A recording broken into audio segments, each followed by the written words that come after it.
Al, I'm here too. Yay! Wait, does that make me be Vegeta? Yes. Cool.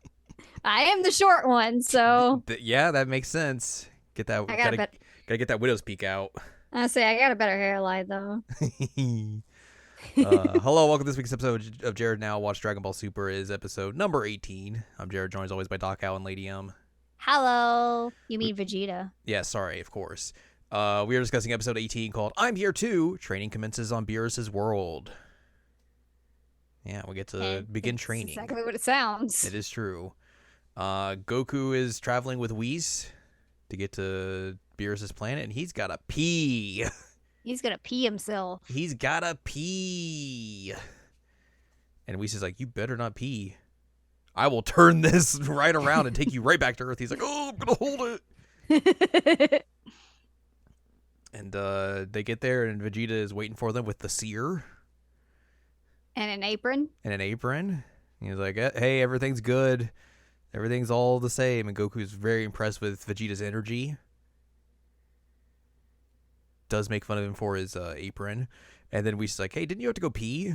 And he's like, "Oh, I gotta go pee." And then he's about to pee just like off the side of this little platform they're on. And Vegeta's like, "Don't there." He's like, "Use the toilet."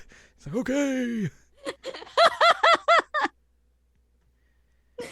Oh my god. And then Whis is gonna go eat some sweets that Bulma gave him, but he's gonna have to eat them by himself because Beerus isn't awake. And the seer's like, "Can I have some too?" And Whis is like, "Yeah, sure." Like, yeah. Just don't tell him. And then Vegeta and Goku get to training, which of course means they gotta go do chores. Mm-hmm.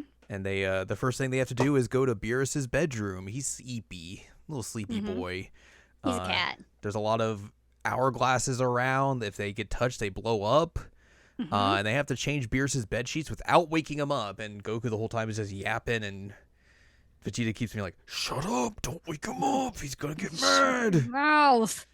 They also keep getting beat up while they're trying to do this. They get close, and Beerus just instinctively just whoosh, whoosh, whoosh, flings them everywhere. At one point, Vegeta gets knocked into a hourglass, and Goku instant transmissions over there, grabs it, and then drops it right by Whis. Like, can you do something with this? See ya.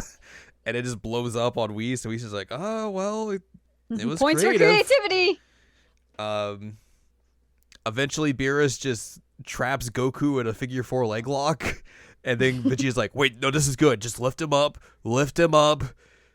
And then he just very quickly changes out the sheets. And Goku's just struggling, like, "Oh, this hurts. My leg. My leg." And Goku does accuse him of taking his time. Mm-hmm. But Vegeta gets it all done. He switches out the bed sheet, gives him a blanket, and then gives him a little fish to eat, a little treat, a nap treat. And then he lets go of Goku, and they're good. He's like, "Oh." And Goku's like, "What? When do we start doing this? Is some weird training you've had to do." And Vegeta's like, "This isn't even the training. We're doing chores." So dramatic. So now they got to keep doing chores. They got to go, like, scrub some branches, clean the seer's fish bowls, cut up a lawn with just a little scythe. And they just got to cut it individually. No lawnmowers here. And then after that, they get to do training, finally. Whis gives Goku some a new outfit just Looks for him. just like his old outfit. Yeah. He's like, "Oh, I would have gave one to Vegeta, but Bulma gave him one. I think he's got some sentimental value." And Vegeta's like, and the first thing they gotta do is, like, there's these little, like, blocks, these weight blocks. They got little holes on the top that you slide your arms in, and you gotta try to lift it up with your forearms. And they are struggling very much to do that. Although Vegeta's like, "Oh, this is easy. There's a trick to it. I know how to do this." And he's like, Beerus is telling him that Whis. Whis is telling him that he doubled his weight. Mm-hmm. So now Vegeta is also struggling. And they're able to lift it up a little bit off the ground. They're like, "We did it!" And then Whis is like, "All right, now run around the planet." And they're like, "What? What? Excuse me?" And also the ground is like disappearing from behind them as they do it to make them go faster. Yeah, he's like, well, better get started. Yep. Ground's gonna go. Goodbye. And then the seer shows up and is like, oh, and we say, oh, it must be time. And bops his little staff, and then they just get teleported to Beerus's bedroom, who has a bad dream and just shoots off an energy attack right at Goku and Vegeta and knocks them backwards. And they're like, whoa. And then they that's trading for the day. Mm-hmm. Also, Goku and Vegeta are sharing a bedroom. And Yep. Goku's like, wow, no wonder you've gotten so strong. You've been having to deal with avoiding those blasts every day? That's crazy. I do like that Vegeta like shoves his bed away. Yeah. Also, Goku's very upset that he has to do chores because he's never had to do chores before. He doesn't understand how to do them. And Vegeta's like, you better not be complaining. If you complain, just go back home. Also, I'm going to wake you up at 6 o'clock on the dot, so you better be ready. As Goku just passes out immediately. Honk and shoo. Whis and the Seer are playing some weird game, and the fish is like, hey, you may need to go a little bit easier on these guys. You might kill them at the rate you're going. And Whis is like, nah, it's fine. They'll be able to handle it. They got to deal with learning how to deal with deity energy and everything. And like their energy is very small compared to ours. And also, I don't want them using Super Saiyan powers because that's just they're relying on that too much and it will hinder them. So I want them to learn how to be strong when they're just regular dudes and everything. And also, like, they're doing it themselves by not transforming. It's a self-imposed thing as well. So that's nice. And then Vegeta's also just outside trading at night with the block. It's like, I won't let you pass me, Kakarot. The next day, Whis decides he's gonna let Goku and Vegeta try and fight him. And It does not go well. no, Goku makes fun of Vegeta because this is the first time Vegeta's been able to fight Whis in the 6 months he's been there. But yeah, they have a bad time. They miss everything. They also keep bumping into each other to try and outdo the other.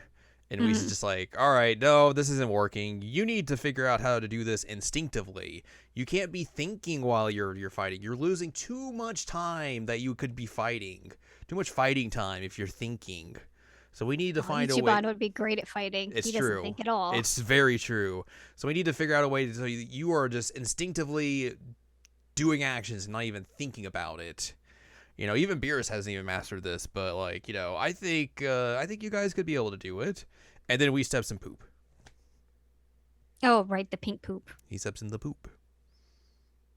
Gross. And then we go to space. Space. Where we see a ship of the Frieza Force out and about, just trying to do stuff.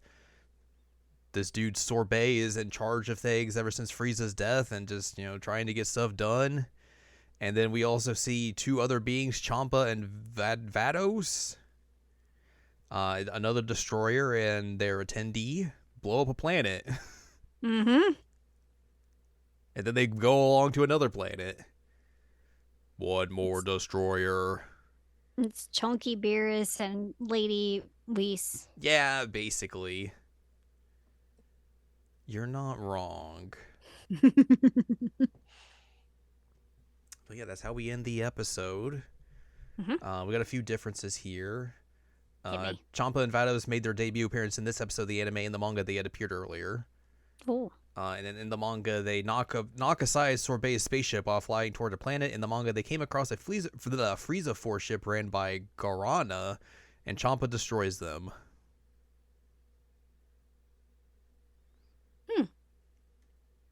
But yeah. Next time, a lot of things going to be happening. The dragon's back. Someone's trying to make a wish. And also we learn that a certain villain's making their return.